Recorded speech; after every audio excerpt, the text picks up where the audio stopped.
Hello guys, for today's video, gagawa ako ng... Actually, ito yung laging meal ng aming pet na si Jack Russell. Cassie is her name. So, ang nabibili ko lang lagi guys, yung nakakan na... Ito para siyang meatloaf.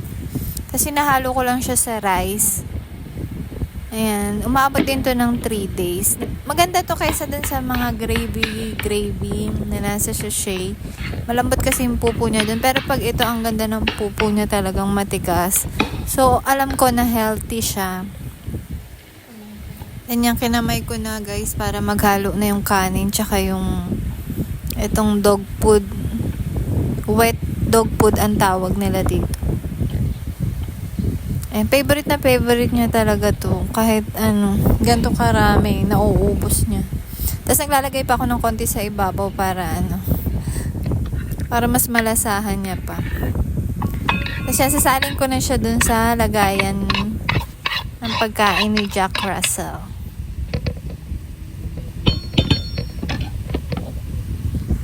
So, yung nag-aabang na. Ayan.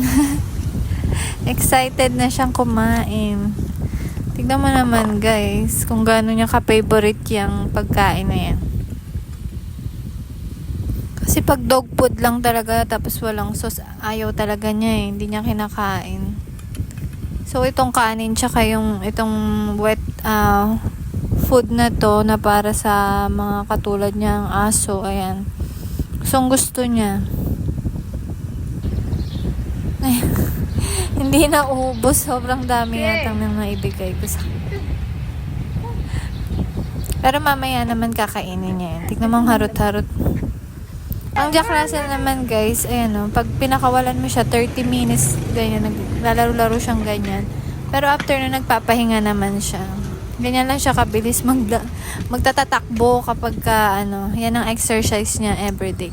Exercise. Ayan. Thank you for watching.